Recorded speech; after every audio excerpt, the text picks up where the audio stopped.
hop, là, ce que vous êtes en train de voir, c'est une marée de drapeaux au Royaume-Uni qui scandent « Get them out », foutez-les dehors, devant un hôtel d'accueil pour réfugiés. C'est pas un incident isolé, mais c'est bien une campagne nationaliste d'ampleur qui, depuis le mois de juillet, organise des manifestations. Là, vous voyez à Perth, il y a eu à Bristol, il y a eu au Pays de Galles et dans une quarantaine de localités.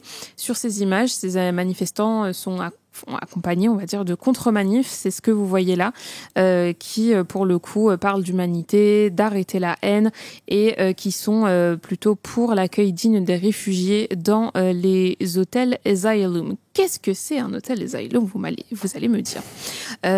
C'est une façon que le Royaume-Uni a de gérer, on va dire, les demandes d'asile. Quand on arrive sur le territoire britannique, on demande l'asile. Si la demande est refusée, on peut faire appel. Et là, à ce moment-là, en fait, les appels sont énormément engorgés. Il y a 500 000 dossiers qui sont en ce moment en attente. Et c'est à la fois dénoncé par les associations qui se disent, en attendant, on est sur place, on ne peut pas travailler, on n'a pas la dignité de pouvoir se dégager un salaire, construire une vie convenable. Et de l'autre côté, des personnes qui disent, ces migrants, ils sont logés tout frais payés dans des super hôtels, alors que les associations de défense des demandeurs d'asile, eux, parlent de conditions dégradantes et inhumaines. Ma première question, ça veut dire la simple tenue. Je vous remets l'image que je trouve quand même assez frappante. Ce que vous voyez au-dessus, c'est les associations qui prônent la dignité des demandeurs d'asile. Au milieu, vous voyez comme une rivière de policiers. Et puis ici, vous voyez un groupe nationaliste qui dit send them back, envoyez-les chez eux. Dans une quarantaine de manifestations dans une quarantaine de localités différentes, devant des centres d'accueil, même s'il y a des contre-manifs comme on vient de voir, ça quand même démontre une percée du nationalisme très important en Grande-Bretagne. Tout à fait. Et c'est pas anodin, parce que tout éclate dans une petite ville. Epping, je sais pas comment. Epping, dans l'Essex. Epping, voilà, dans l'Essex, qui est vraiment juste à côté de Londres. Parce que, en gros, encore une fois, il y a une affaire qui concerne un migrant qui fait partie d'un centre d'hébergement qui est dans cette ville-là. Et du coup, encore une fois, c'est récupéré par l'extrême droite, puisque pour l'instant, l'affaire n'a pas été jugée. On ne sait pas si c'est vrai ou pas, puisque le migrant, lui, dénonce des accusations. Et du coup, l'extrême droite, encore une fois, va s'en servir pour faire des manifestations devant ce centre d'hébergement.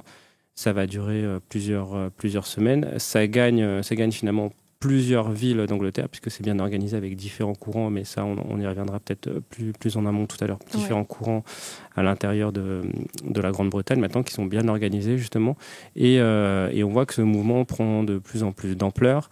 Et surtout, finalement, il y a peu de réactions politiques du gouvernement britannique, alors que depuis maintenant près de 2 ans, c'est le Labour qui est à la tête du pays, avec Keir Starmer, qui est son ancien secrétaire général. Et aujourd'hui, pire que tout, c'est le reproche qui est fait d'ailleurs par mal de partis de gauche, syndicats, etc. C'est que le gouvernement britannique, par son silence et même sa position, sa politique migratoire, comme on dit aujourd'hui, favorise en fait ces mobilisations, parce que eux-mêmes ont dénoncé, lorsqu'ils sont arrivés au pouvoir, ces hôtels et ces moyens d'accueil. Je crois que le terme utilisé à un moment donné, c'était une île d'étrangers, je crois, qu'a dit le Premier ministre britannique. Donc on voit qu'il a repris le discours finalement de la droite et de l'extrême droite, un peu comme en France finalement une partie à un moment donné du centre-gauche ou des socialistes qui avaient repris un peu le vocabulaire de la droite et de l'extrême droite. Et ça a fait énormément de mal, parce que du coup, ça a libéré la parole. On connaissait en France, mais c'était un peu plus particulier. Ça a ouvert la fenêtre d'Overton du côté droit. Ouais. Voilà, et du coup, alors il y a eu tout l'épisode du Brexit, etc., mais on voit que ça a favorisé en fait ces prises de parole, ces rassemblements, et sachant qu'on arrive 1 an après les émeutes qui avaient eu lieu déjà l'été dernier, pareil, à travers une fausse accusation. Puisqu'il y avait trois jeunes filles qui avaient été assassinées. Tout de suite, on avait accusé un migrant. Finalement, ça a été démenti plus tard par la justice. Et du coup, il y avait eu des manifestations et des violences directement qui ciblaient des comme réfugiés. Une chasse, comme une chasse. Aux réfugiés. Il y en avait eu un peu partout en Angleterre, notamment à Manchester, je crois à Liverpool déjà aussi. Voilà, donc ça avait très mal terminé jusqu'à ce que finalement le gouvernement prenne acte et des positions en envoyant la police et en condamnant les principaux agitateurs. Mais donc oui, c'est quelque chose qui a déjà eu lieu. L'été dernier, on voit que là, ça reprend à nouveau. Et là, en fait, les rassemblements, c'est pas juste des rassemblements devant ces centres d'hébergement, mais aujourd'hui, les syndicats ou les ONG qui travaillent avec les réfugiés disent que elles-mêmes aujourd'hui reçoivent des menaces de mort, sont directement ciblées, sont même attaquées, et que même par exemple des collectes ou des soupes humanitaires, comme on peut voir en France aujourd'hui, dès qu'il y a des étrangers qui veulent en profiter, en fait, ils sont directement visés par ces groupuscules qui les relaient sur les réseaux sociaux, etc., etc. Donc on voit que c'est vraiment de plus en plus organisé. Il y a Nigel Farage qui fait partie qui était l'ancien membre de l'UKIP, qui avait mené toute la bataille contre le Brexit et qui aujourd'hui a monté un nouveau parti anti-migrants, anti-réfugiés. Reform UK. Ouais, et qui, leur de tête, je crois qu'il est autour de 9-10% quand même dans les sondages, donc on voit que ça monte, ouais, c'est pas mal. Il y a Tommy Robinson, justement, qui avait défrayé toute la chronique, puisque c'est un pseudo, je sais plus comment il s'appelle, etc. Mais pareil, qui fait partie des figures aujourd'hui de l'extrême droite britannique, pareil, qui se sert de tout ce qui se passe. Donc voilà, il y a pas mal de mouvements aujourd'hui qui sont sur ces thématiques-là, qui ne cessent de progresser finalement un peu partout pas partout en Europe. En tout cas, et voilà, et c'est vrai que la Grande-Bretagne était jusqu'à présent épargnée parce que aussi les conservateurs menaient cette bataille-là. Aujourd'hui, finalement, ils sont dépassés depuis le Brexit par des mouvements beaucoup plus à droite. Mais on l'a vu aussi en Irlande, en Écosse. On voit que c'est un phénomène maintenant qui s'étend. Et donc, ouais, c'est assez inquiétant. C'est ça, c'est que les partisans de UKIP, au final, ont quitté UKIP pour aller plus à droite. Ouais. C'est ça qui est aussi impressionnant. Et la polarisation, en tout cas, des partis. On avait fait une vidéo avec le nouveau parti de James Corbyn, qui pour le coup veut a lancé un parti, on va dire, à gauche du Labour Party, donc le parti, on va dire, historique des travaillistes.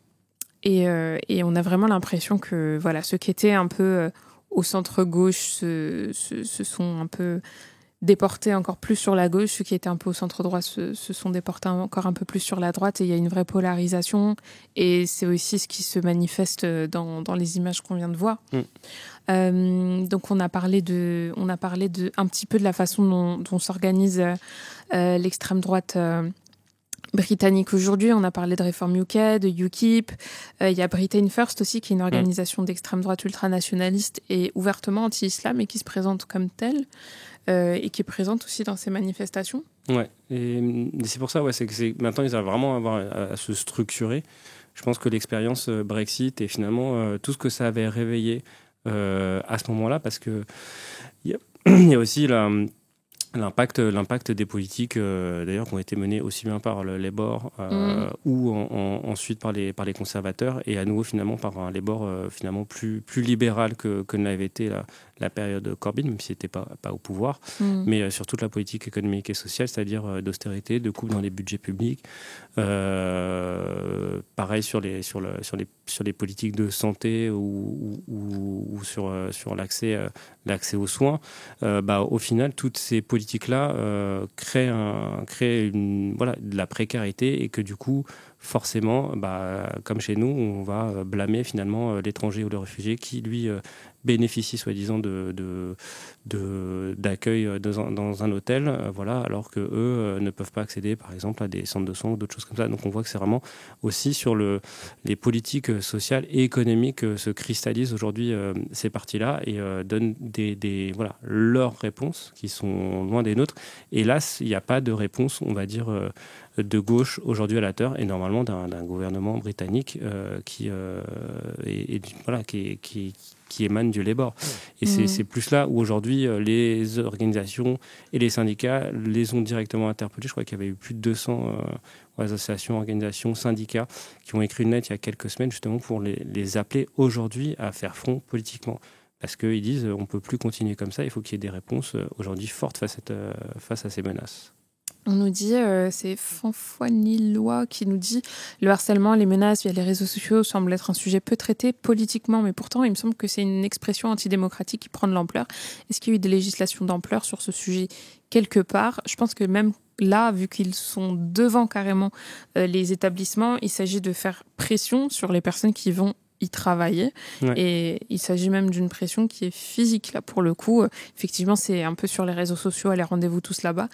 Mais là, pour le coup, quand on va travailler auprès de demandeurs d'asile, on est menacé physiquement, on a la pression physiquement carrément. Tout à fait. Et il y avait même des fermetures, c'est ce qu'on pointait dans le papier, mais on n'a pas pu tout mettre. Et c'est pour ça que je pense que ce qui serait intéressant vraiment, c'est de creuser ce phénomène et ce virage qui est en train d'être pris en Grande-Bretagne, parce que oui, ils ont délibérément visé des centres d'ONG qui travaillent avec les migrants. Certains ont fermé leurs portes, d'autres maintenant ont déployé des moyens sécuritaires, d'autres trouvent des techniques pour faire face à ces menaces qu'ils reçoivent.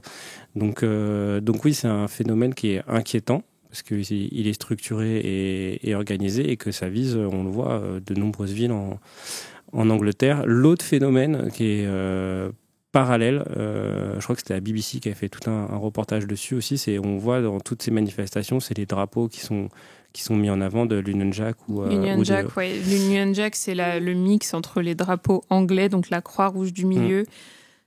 C'est laquelle, la rouge comme ça? Attendez, vous saviez ça ou pas? Et le drapeau anglais. Ouais. Et on voit que c'est quelque chose qui n'était pas du tout habituel en Angleterre et au Royaume-Uni. C'est pas comme aux États-Unis ou dans d'autres pays où il y a un fervent nationalisme et on sort et on met des drapeaux un peu partout. En Grande-Bretagne, c'est quelque chose qui se faisait assez peu. Et on voit que il y a une volonté aujourd'hui de montrer son attachement, les valeurs, on va dire, conservatrices de l'Angleterre pour faire, quelque part, c'est des revendications et c'est en parallèle de ces manifestations. Donc le lien entre les deux est assez intéressant. Il y a pas mal de reportages dans la presse britannique dessus pour montrer comment finalement ils travaillent sur cette identité et cette volonté aussi de mettre en opposition les réfugiés, les étrangers ou les... voilà. Ouais, je vous l'ai mis là, hein. Le Union Jack, du coup, c'est le mélange entre le drapeau de l'Angleterre, le drapeau de l'Écosse. Ça a donné ce drapeau-là, et puis ensuite l'Irlande s'y est greffée. Maintenant, on a le Union Jack. Le Union Jack, sachant que, comme tu as dit, c'est pas vraiment ce qu'on sort en manifestation en général. Soit c'est le drapeau anglais quand on est en Angleterre. Là, c'est comme une... ou même le drapeau anglais, le drapeau anglais là, de Saint-Louis. Oui, c'est plutôt célébration. C'est plutôt un outil de célébration. Voilà, et c'est affiché dans les manifestations, bien sûr, mais surtout maintenant sur certains bâtiments, etc. Et c'est quelque chose qui était assez inhabituel en Grande-Bretagne, quoi. On nous dit, est-ce que c'est pas la limite d'un pays où la politique ne se fait qu'avec le bipartisme? Le Royaume-Uni avait mis à genoux le syndicalisme et les voix de gauche radicales sous Thatcher. Résultat, la seule opposition populaire, ce sont les partis ultranationalistes. Alors, Oui, pour le fait qu'ils aient mis à mal, en effet, sous Thatcher, les syndicats lors des grandes grèves. Mais pareil, en France, où notamment finalement, malgré les mobilisations, on voit que les gouvernements passent en force et n'écoutent pas finalement les revendications qui émanent des syndicats et des manifestations. Sur le bipartisme, finalement, quand on voit que la même politique est appliquée en France et la même menace, c'est-à-dire quand même la montée d'extrême droite aussi en France, je suis pas sûr que ce soit le bipartisme qui soit en question, mais véritablement aujourd'hui, comment les partis politiques répondent face à ces problèmes socio-économiques et finalement en laissant tout un discours xénophobe, en pointant finalement l'étranger comme responsable et pas du tout par rapport aux politiques qui sont maintenant libérales et ultralibérales ces 30 ou 40 dernières années, quoi. Et aussi, comme tu le disais un peu plus tôt, mais le fait que les partis qui sont un peu plus de gauche douce, on va dire, adaptent leur vocabulaire pour aller draguer la droite, l'extrême droite, plutôt que l'inverse. Oui, parce que vraiment le discours de Keir Starmer là, sur la politique migratoire a provoqué un tollé. D'ailleurs, il s'est excusé au bout de quelques jours ou quelques semaines parce que c'était quelque chose qui n'était pas du tout dans la tradition du Labour, quoi. C'était, on n'utilisait pas ce terme de vocabulaire et du coup, c'est pour ça qu'aujourd'hui ils sont mis à mal, c'est qu'ils prennent pas la parole et même parce que on n'a pas fini, mais du coup sur cette fameuse ville de j'arrive jamais à m'en souvenir. C'est dans l'Essex, c'est Epping. Epping, voilà. En fait, il y a une décision judiciaire après qui est arrivée. C'est que face aux manifestations, le conseil municipal a demandé à ce que finalement le centre d'hébergement soit fermé. Il y a la haute cour de justice britannique qui a donné raison au conseil municipal contre l'avis du gouvernement de faire une fermeture temporaire. Donc, c'est-à-dire tous les réfugiés aujourd'hui qui sont là-bas vont devoir quitter les lieux le 12 septembre de tête. Aujourd'hui, le gouvernement aurait pu faire appel, ils ne l'ont toujours pas fait. Donc pareil, c'est-à-dire que le silence qui en est fait, la non-réponse politique par rapport à tous ces phénomènes font que ça permet finalement à la droite et notamment par exemple à Nigel Farage qui aujourd'hui dit cette victoire judiciaire, ça nous incite finalement à multiplier les rassemblements devant ces centres d'hébergement pour qu'en fait tous les conseils municipaux de Grande-Bretagne du coup saisissent la justice et fassent fermer les centres. Donc en gros participent finalement pleinement à leurs revendications. Et on l'a vu d'ailleurs, mais ça on avait fait des papiers aussi sur la politique migratoire, aussi bien avec l'accord qui a été passé encore une fois entre Macron et Starmer il y a maintenant 2 mois, je crois, quand il s'était rendu, quand il y avait une visite de Macron sur la politique migratoire et comment finalement la France joue les policiers pour la Grande-Bretagne. On a fait une vidéo aussi chez nous où on avait... vous vous souvenez ou pas de cette vidéo du canot lacéré par des policiers sur les plages de Normandie, je crois. Attendez, je vais vous la retrouver. L'humanité, canot, migrants. Un cadeau de migrants lacéré par les gendarmes. C'est ça, pardon, j'ai dit la police, mais c'était les gendarmes.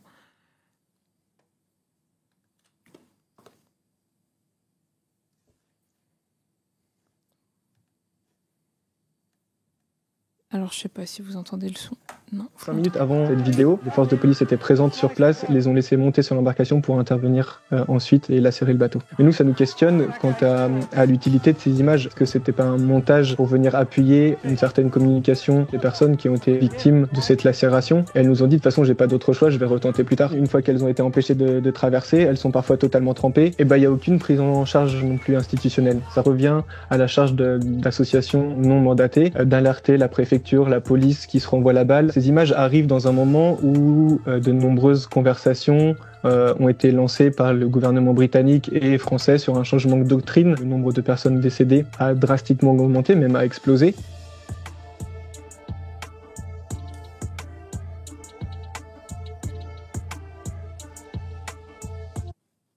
Oh, ça va.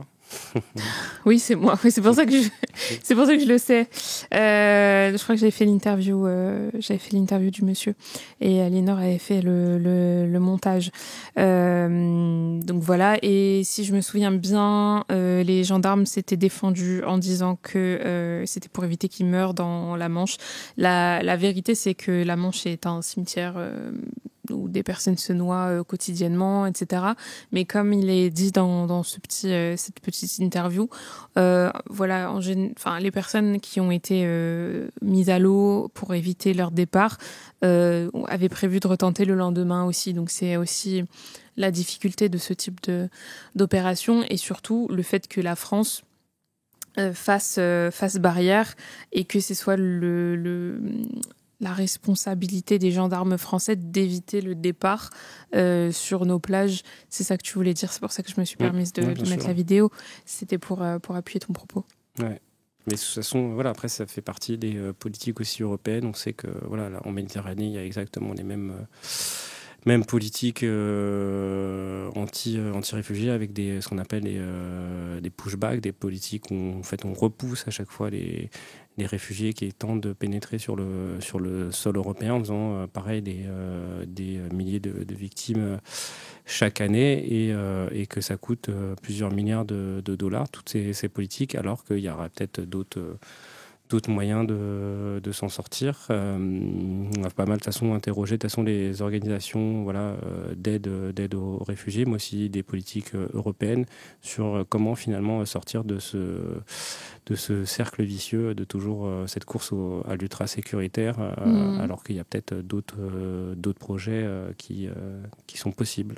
Oui, tu as raison sur le fait de dire que ça va même de plus en plus loin. L'Union européenne propose des chèques à des pays nord-africains, par exemple, pour éviter, pour bloquer au plus tôt les routes migratoires jusqu'en Europe, jusqu'en Italie, etc. C'est le cas, je crois, de l'Union européenne.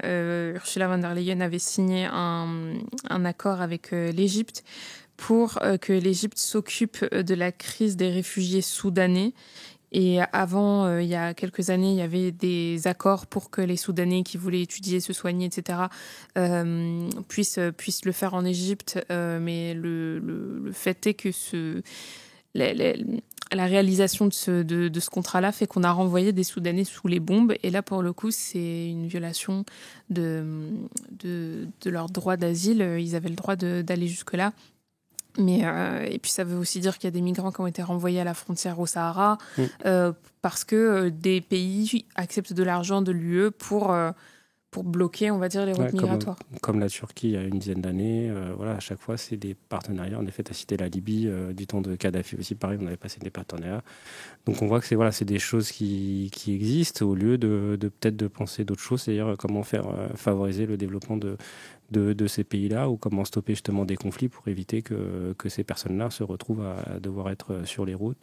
Pareil sur les réfugiés climatiques, il y en aura forcément de plus en plus dans les années qui viennent parce que finalement on ne respecte pas les accords de Paris, il y a tout un tas de politiques qui ne sont pas mises en place. Donc voilà, on peut toujours traiter les conséquences mais pas les problèmes à la racine. Donc c'est un peu c'est des choses qu'on a déjà pointées dans le journal.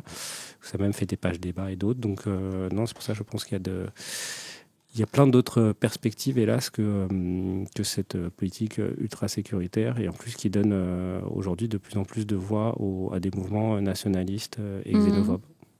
Salut le raid, pardon, excusez-moi. Salut Barbara qui nous a raid. Coucou tout le monde, vous êtes sur la chaîne de l'UMA, bienvenue et on est ici dans l'International. Donc c'est la revue de presse internationale de l'humanité avec notre twist à nous. On a parlé de la Palestine un peu plus tôt sur l'hôpital qui a été bombardé, l'hôpital Nasser qui a été bombardé à Khan Younes et là on est sur ce sujet-là. En Grande-Bretagne, la xénophobie gagne du terrain sur fond de manifestations anti-réfugiés et de montée du nationalisme. Voilà, on a regardé la petite vidéo. Vous avez des groupes nationalistes hérités de UKIP, hérités de Britain First, c'est ça le nom ? Britain First, je me suis tout noté, Britain First, Homeland Party, on n'en a pas parlé, mais qui est présent dans les manifestations anti-asile et qui qui sont partis faire pression devant des hôtels qui réfugiaient des demandeurs d'asile et qui étaient en attente soit d'un jugement pour leur séjour ou alors de leur appel. Et on disait que vu que le secteur était hyper engorgé, c'était compliqué de pouvoir se présenter à un juge pour un appel.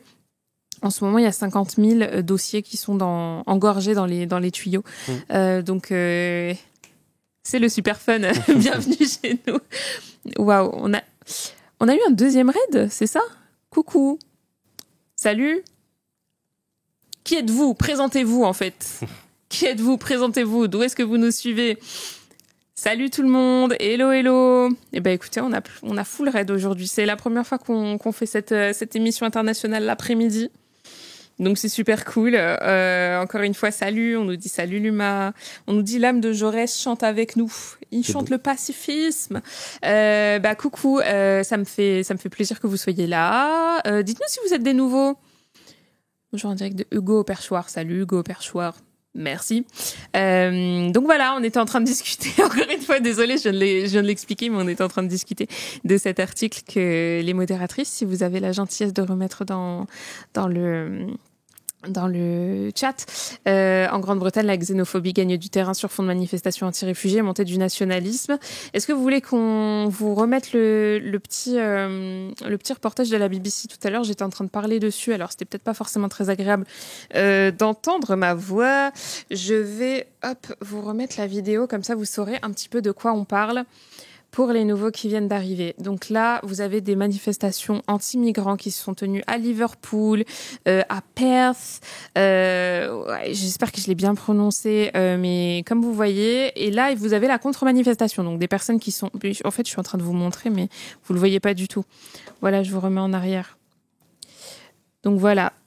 Vous voyez à peu près, je vous mets pause. Donc ça, c'est des manifestants où il y a écrit « Send them back », remettez-les chez eux, envoyez-les chez eux. Ici, vous avez la police qui est ici. Et là, vous avez une contre-manifestation qui est plutôt pour la dignité des personnes réfugiées. Et ces manifestations-là sont de plus en plus tendues. Ça devient un rendez-vous devant carrément les centres d'accueil. Là, vous avez Liverpool, réfugiés welcome. Là, vous avez les anti-réfugiés. Et là, vous avez les personnes qui sont la contre-manifestation, pardon. Là, vous avez ça au Pays de Galles. Vous avez ça au Pays de Galles. Et pareil, manifestants, contre-manifestants. Vous avez manifestants et contre-manifestants à chaque fois. Donc voilà, je ne sais pas si vous aviez entendu parler de ça. En tout cas, nous, c'est quelque chose qu'on est en train de suivre à l'UMA. Je vous mets un peu de son. Comme ça, vous voyez à peu près... Bristol, c'est pas si grand. Hein. Je sais pas si vous avez regardé la série Skins, mais c'est la ville de Skins. C'est comme ça que je connais Bristol. Donc c'est même pas très grand. On n'est pas en train de parler de grandes manifestations dans les plus grandes villes du Royaume-Uni. C'est ça qui est fou. Et ça avait commencé dans une petite ville pas très loin de Londres, Epping, après une accusation d'un demandeur d'asile qui était logé dans un de ces hôtels asylum, donc dans l'un de ces hôtels qui a été réquisitionné pour l'hébergement, ouais. Ouais, pour l'hébergement des demandeurs d'asile, et il a été accusé d'avoir agressé une jeune fille de 14 ans, ce que lui refute, et pour l'instant on n'a pas encore de jugement. Et tu l'as dit, ça fait quand même écho à ce qui s'est passé l'année dernière, où il y avait eu des accusations et que ça avait lancé en 2024, à l'été 2024, une chasse aux migrants au Royaume-Uni. J'ai envie de te poser la question. On est comment au niveau qu'est-ce qu'on peut dire aujourd'hui au niveau des flux migratoires? On a parlé de plein de choses, de l'extrême droite au Royaume-Uni, de la façon dont elle était organisée politiquement, à quel point en fait les partis qui étaient considérés à la base d'extrême droite, comment ils se sont encore plus extrême droitisés, c'est-à-dire qu'on a quitté UKIP mais pour aller encore plus à droite, pour rejoindre Nigel Farage, etc. Et aussi de la promesse brisée du Brexit, c'est-à-dire que Nigel Farage, à la base, fait Si on peut revenir un peu dessus, et comme ça remet tout le monde, à plat. Salut tout le monde. D'ailleurs, je vais lire vos questions après. Au fait, on est aussi là pour répondre à vos questions. Vous pouvez les écrire et puis on les lira et elles s'affichent derrière nous. Nigel Farage, à la base, fait sa campagne Brexit en disant la NHS, donc le service de santé britannique, a un déficit énorme.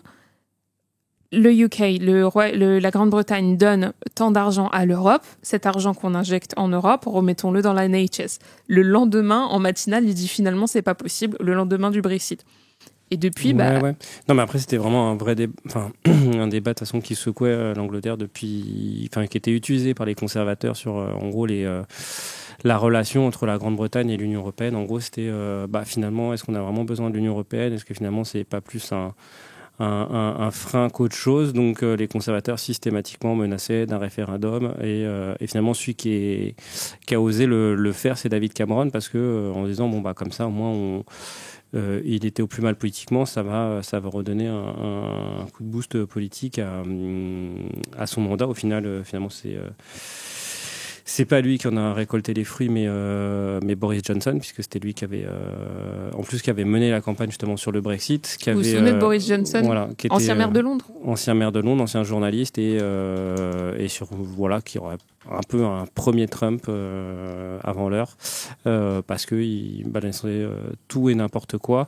Du coup, durant la campagne, il avait sorti que pas des fausses informations, mais en tout cas une bonne partie d'informations qui étaient invérifiables puisque fausses, sur des chiffres qui étaient donnés entre l'Union européenne, entre pareil l'aide aux réfugiés, et finalement il disait si on veut que finalement les travailleurs britanniques s'en sortent mieux et davantage d'emplois, puisque pareil il y avait quand même une crise économique qui perdurait, et c'est en sortant de l'Union européenne on pourra récupérer tout un tas d'argent qu'on donne finalement aux 27 et qu'on pourra récupérer pour mener à bien notre économie et avoir une monnaie forte et un commerce fort, et puis du coup se rapprocher peut-être des États-Unis, tout ce discours-là, et au final il y a une bonne partie des travailleurs qui y ont cru et qui sont retrouvés finalement maintenant sans lendemain, parce qu'ils n'ont pas davantage une meilleure réalité, on va dire, économique et sociale. La précarité finalement a continué d'augmenter. Le coût des logements, le coût du transport dans les grandes villes. Le coût des services publics, le coût de pas mal de choses, sur des privatisations finalement qui se sont accélérées, même s'il y a eu quelques nationalisations depuis. Mais on voit que sur la bataille, par exemple, sur la bataille de l'eau, de l'électricité, face à des coûts qui ne cessent d'augmenter, finalement le Brexit a aussi a fait un zoom aussi sur les réfugiés, pareil sur finalement les Polonais qui venaient pas mal travailler avec tous les accords de travailleurs et travailleurs détachés.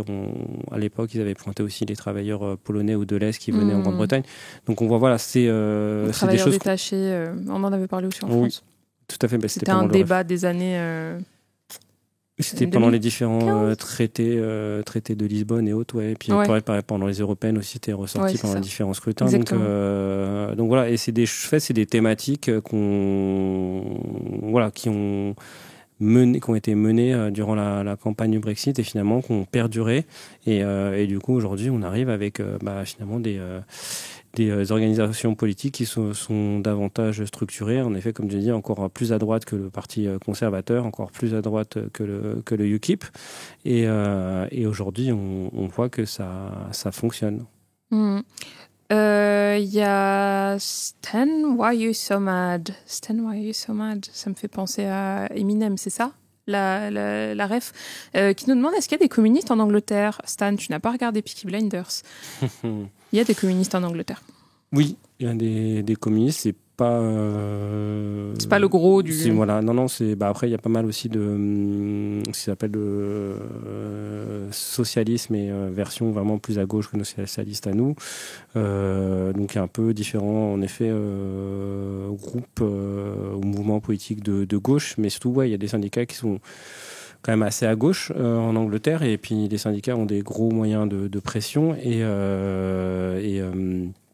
justement c'est eux qui, comme la CGT, c'est nous avec sa bataille contre l'extrême droite, qui ont alerté, qui ont tout de suite réagi au danger aujourd'hui que représentaient tous ces mouvements et tous ces manifestations. Donc, alors je ne sais plus si j'ai exactement ce qu'ils reprochaient, la lettre qu'ils ont envoyée, je crois que je me la suis imprimée. Mais t'as tout préparé. Mais oui. Tac. C'est pareil, toujours je prépare tout et puis après au final on va avec le flow. Ouais, donc ils disent voilà, dans la lettre qui sont couvertes aux différents partis politiques. Vous pouvez la retrouver d'ailleurs parce je crois elle est sur un des. Je pense pas qu'on l'a mis en lien dans le papier, mais sinon je vous la. Dans ce papier-là ? Ouais. Parce que je le cite, mais c'est toujours intéressant de le lire. Alors c'est en anglais, mais c'est toujours utile. On vous l'a un peu traduite. En gros, ils disent voilà, les courants pernicieux et insidieux de racisme et de haine qui sous-tendent ces manifestations sous la preuve flagrante d'un système défaillant. Il vous incombe de mettre fin à la politique de division, à la rhétorique raciste, au langage diabolisant du passé. Ce n'est qu'ainsi que vous apporterez l'unité au lieu de la division et la cohésion plutôt que la haine. Voilà, donc on voit que heureusement il y a quand même des réponses politiques, alors de la part des syndicats, de la part de formation, de la part d'ONG qui sont en première ligne face à ça.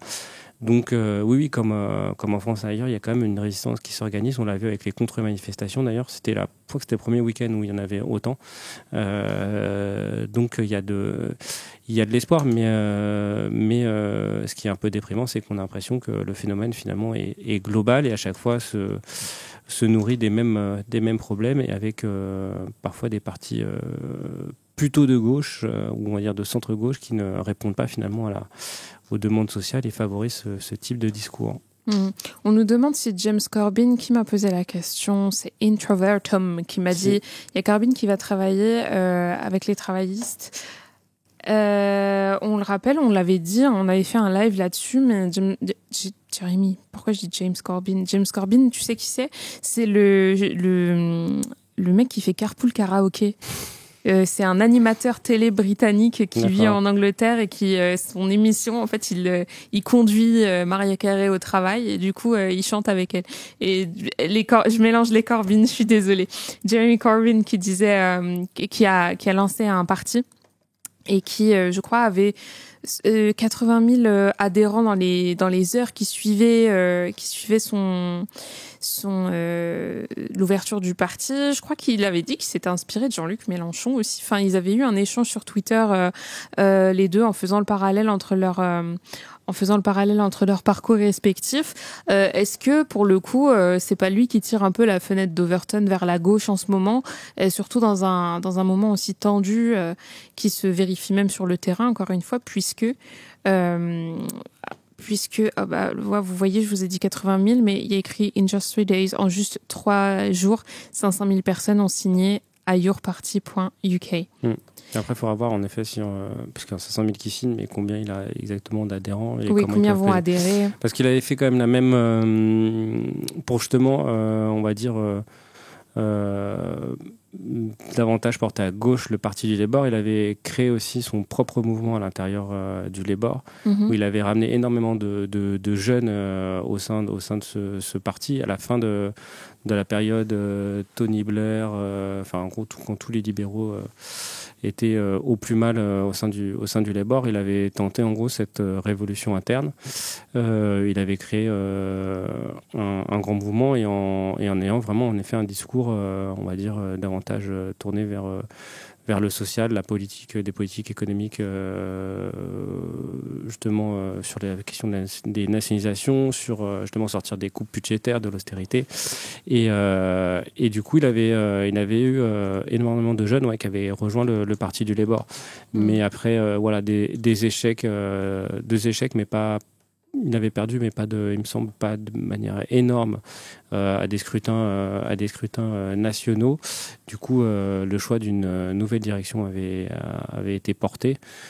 Puis il y avait aussi toutes les questions autour de l'antisémitisme et des choses comme ça qui avaient ressurgi, qui sont avérées pour partie fausses. Mais voilà, c'était aussi une volonté d'évincer Corbyn de la direction nationale du Labour.